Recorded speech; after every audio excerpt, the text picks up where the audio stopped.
राधे राधे, जय श्री कृष्णा। आज मैं आपको सावन के 16 सोमवार की व्रत कथा सुनाने जा रही हूँ।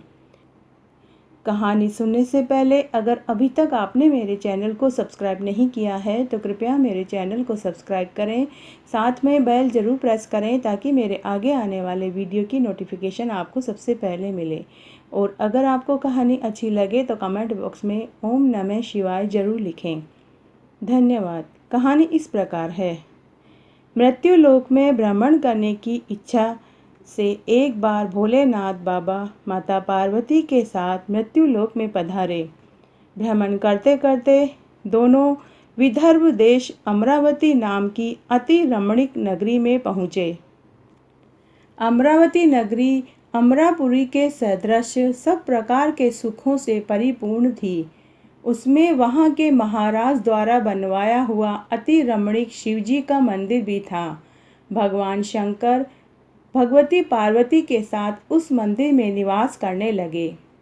एक समय माता पार्वती भगवान भोलेनाथ को प्रसन्न देख मनोविनोद करने की इच्छा से बोली, हे महाराज, आज तो हम दोनों चौसर खेलेंगे। शिवजी ने प्राण प्रिया की बात को मान लिया और चौसर खेलने लगे। उसी समय मंदिर का पुजारी ब्राह्मण मंदिर में पूजा करने आया। माता पार्वती ने पुजारी से प्रश्न किया, पुजारी जी बताइए, इस बाजी में हम दोनों में से किसकी जीत होगी? ब्राह्मण विचार कर शीघ्रता से बोल उठा कि महादेव जी की जीत होगी। थोड़ी देर में बाजी समाप्त हो जाती है और पार्वती जी विजयी होती हैं। पार्वती जी बहुत क्रोधित हुई और ब्राह्मण को झूठ बोलने के अपराध के कारण श्राप देने को उद्यत हुई। भोलेनाथ ने माता पार्वती को बहुत समझाया, परंतु उन्होंने ब्राह्मण को कोढ़ी होने का श्राप दे दिया।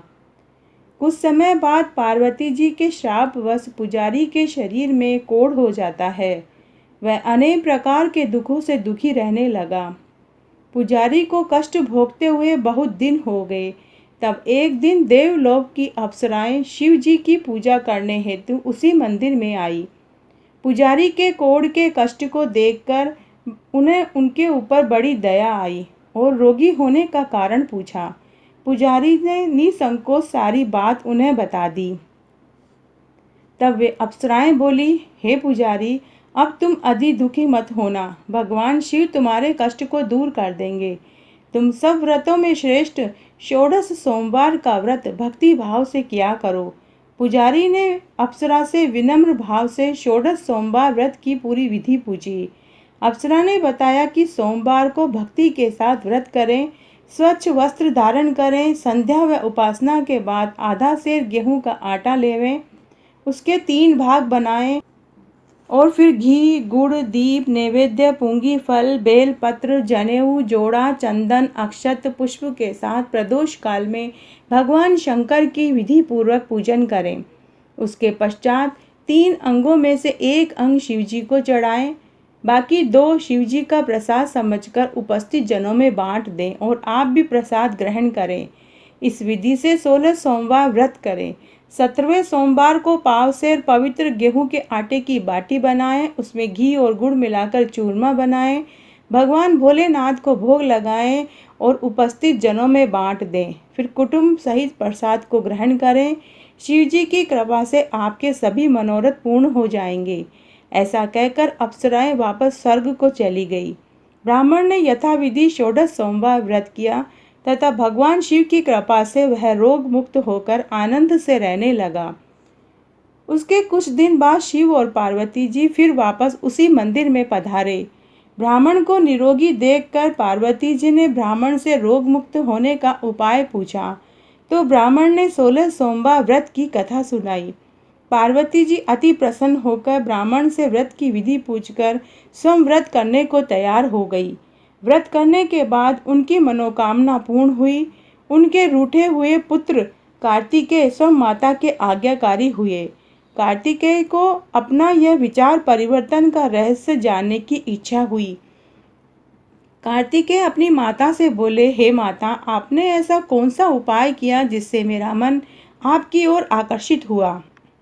पार्वती जी ने वही 16 सोमवार व्रत की कथा और विधि बताई।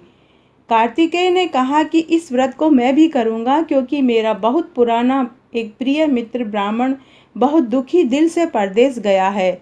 मेरी उससे मिलने की बहुत इच्छा है। कार्तिकेय ने इस व्रत को किया। उनका मित्र उनसे मिलने आया। मित्र ने इस आकस्मिक मिलन का भेद कार्तिकेय से पूछा तो कार्तिकेय बोले, हे मित्र, हमने तुम्हारे मिलने की इच्छा करने के लिए 16 सोमवार का व्रत किया था। अब तो ब्राह्मण मित्र को अपने विवाह की बड़ी इच्छा हुई। उसने कार्तिकेय से 16 सोमवार के व्रत की विधि पूछी और यथाविधि उन्होंने भी व्रत किया।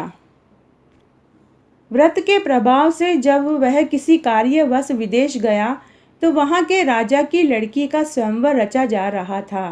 राजा ने प्रण किया था कि जिस राजकुमार के गले में सब प्रकार श्रृंगारित हथिनी माला डालेगी, मैं उसी के साथ अपनी प्यारी पुत्री का विवाह कर दूंगा। शिवजी की कृपा से वह ब्राह्मण भी स्वयंवर देखने की इच्छा से राजसभा में एक ओर बैठ गया। नियत समय पर हथिनी आई और उसने जयमाला उस ब्राह्मण के गले में डाल दी। राजा ने अपनी प्रतिज्ञा के अनुसार बड़ी धूमधाम से अपनी कन्या का विवाह उस ब्राह्मण के साथ कर दिया। ब्राह्मण को बहुत सा धन सम्मान देकर संतुष्ट किया। ब्राह्मण सुंदर राजकन्या पाकर बहुत खुश हुआ और सुखी जीवन व्यतीत करने लगा। एक दिन राजकन्या ने अपने पति से प्रश्न किया कि हे प्राणनाथ, आपने ऐसा कौन सा पुण्य किया जिसके प्रभाव से हथिनी ने सब राजकुमारों को छोड़कर आपको वरण किया। ब्राह्मण बोला, हे प्राण प्रिय, मैंने अपने प्रिय मित्र कार्तिकेय के कथन अनुसार 16 सोमवार का व्रत किया था, जिसके प्रभाव से तुम मुझे पत्नी के रूप में मिली। व्रत की महिमा सुनकर राजकन्या को बड़ा आश्चर्य हुआ और वह भी पुत्र की कामना करने के लिए व्रत करने लगी। शिवजी की दया से उनके गर्भ में भी एक अति सुंदर, सुशील, धर्मात्मा, विद्वान पुत्र उत्पन्न हुआ। माता पिता दोनों उस देव पुत्र को पाकर अति प्रसन्न हुए और उसका लालन पालन भली प्रकार से करने लगे। जब पुत्र समझदार हुआ तो एक दिन उसने अपनी माता से प्रश्न किया, हे माँ, तुमने कौन सा व्रत किया था जिससे तुम्हारे गर्भ से मैं उत्पन्न हुआ। माता ने 16 सोमवार व्रत की कथा बताई। पुत्र ने सब तरह के मनोरथ पूर्ण करने वाले सरल व्रत को सुना तो वह भी राज्य अधिकार पाने की इच्छा से हर सोमवार को यथाविधि वह व्रत करने लगा। व्रत शुरू होने के बाद एक देश के वृद्ध राजा के दूतों ने आकर उसको राजकन्या के लिए वरण किया। राजा ने अपनी पुत्री का विवाह सर्वगुण संपन्न ब्राह्मण युवक के साथ करके बड़ा सुख प्राप्त किया। वृद्ध राजा के दिवंगत हो जाने पर इसी ब्राह्मण पुत्र को सिंहासन पर बैठा दिया गया, क्योंकि दिवंगत राजा के कोई पुत्र नहीं था। राज्य का उत्तराधिकारी होकर भी वह ब्राह्मण पुत्र 16 सोमवार का व्रत करता रहा। जब 17वां सोमवार आया तो विप्र पुत्र ने अपनी प्रियतमा से पूजन सामग्री लेकर शिव पूजा के शिवालय में चलने को कहा, परंतु उसकी पत्नी ने उसकी आज्ञा की परवाह नहीं की और दास दासियों द्वारा सब सामग्री शिवालय में भिजवा दी, परंतु वो खुद मंदिर में नहीं आई। जब राजा ने शिवजी का पूजन समाप्त किया तब आकाशवाणी हुई, हे राजा, अपनी इस रानी को राजमहल से निकाल दो, नहीं तो तेरा सर्वनाश कर देगी। आकाशवाणी सुनकर राजा को बड़ा आश्चर्य हुआ। उन्होंने अपने मंत्रियों से आकर उस आकाशवाणी के बारे में बताया। हे मंत्रियों, मुझे आज शिवजी की आकाशवाणी प्राप्त हुई कि राजा तू अपनी इस रानी को निकाल दे, नहीं तो ये तेरा सर्वनाश कर देगी। राज्य में मंत्री और सभापद सभी विस्मय और दुख में डूब गए, क्योंकि जिस कन्या के कारण राज्य मिला, राजा उसी को निकालने का जाल रच रहा है। यह कैसे हो सकेगा। राजा ने अपनी पत्नी को राजमहल से निकाल दिया। रानी दुखी हृदय से भाग्य को कोसती हुई नगर के बाहर चली गई। फटे हुए वस्त्र पहने हुए, भूख से दुखी, धीरे धीरे चलकर वह एक गांव में पहुंची। वहां एक बुढ़िया सूत काट कर बेचने जा रही थी। रानी की करुण दशा देखकर बोली, चल तू मेरा सूत बिकवा दे, मैं वृद्ध हूँ, भाव नहीं जानती हूँ। यह बात सुन रानी ने बुढ़िया के सिर से सूत की गठरी उतराकर अपने सिर पर रख ली। थोड़ी देर बाद आंधी आई और बुढ़िया का सूत पोटली सहित उड़ गया। बेचारी बुढ़िया पछताती रह गई और रानी को अपने से दूर रहने को कहा। इसके बाद रानी एक तेली के घर गई तो शिवजी के प्रकोप के कारण तेली के सब मटके उसी समय चटक कर टूट गए। तेली ने भी रानी को अपने घर से निकाल दिया। अत्यंत दुख पाती हुई रानी एक नदी के तट पर पानी पीने गई तो नदी का जल सूख गया। उसके बाद रानी वन में गई। वहाँ सरोवर में पानी पीने गई तो हाथ लगाते ही सरोवर का जल कीड़ामय होकर गंदा हो गया। रानी ने भाग्य पर दोषारोपण करते हुए उस जल को पीकर पेड़ की शीतल छाया में विश्राम करना चाहा, परंतु पेड़ भी सूख गया।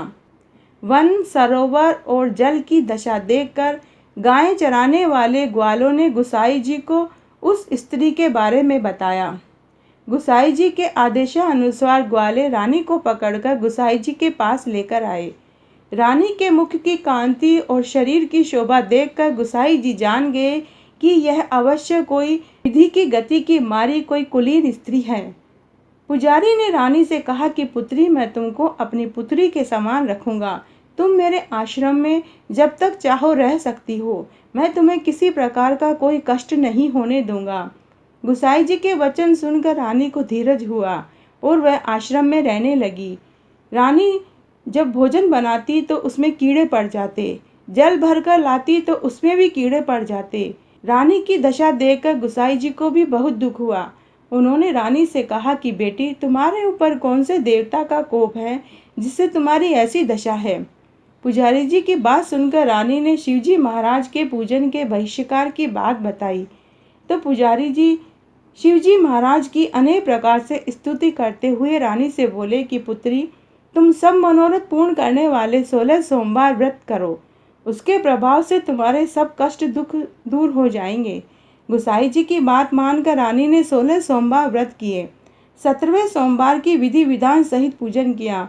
उस पूजन के प्रभाव से राजा के हृदय में विचार उत्पन्न हुआ कि रानी को गए हुए बहुत समय व्यतीत हो गया है, न जाने कहाँ भटकती होगी, उसे ढूंढना चाहिए। यह सोच रानी को तलाश करने के लिए राजा ने चारों दिशाओं में दूत भेज दिए।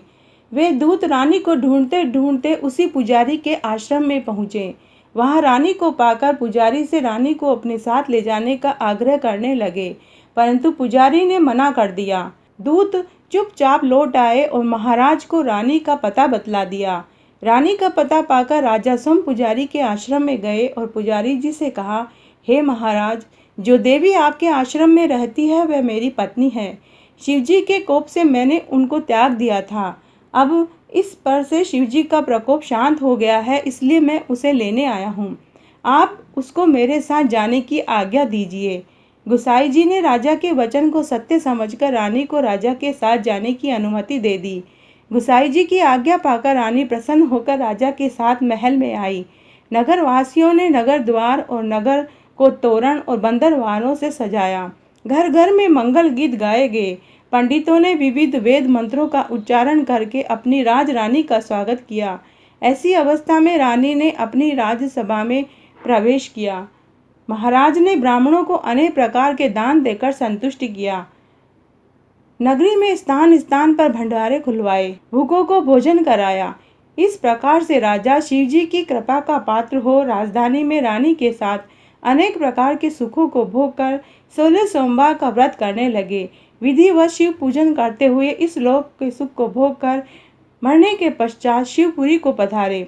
जो मनुष्य मनसा वाचा कर्मणा भक्ति सहित 16 सोमवार का व्रत और पूजन विधि पूर्वक करते हैं, वे इस लोक के समस्त सुखों को भोग कर अंत में शिवपुरी को प्राप्त होते हैं। यह व्रत सब मनोरथ को पूर्ण करने वाला है। तो अगर आपको यह कहानी अच्छी लगे तो अपने दोस्तों रिश्तेदारों में ज़्यादा से ज़्यादा शेयर करके पुण्य कमाएं। धन्यवाद।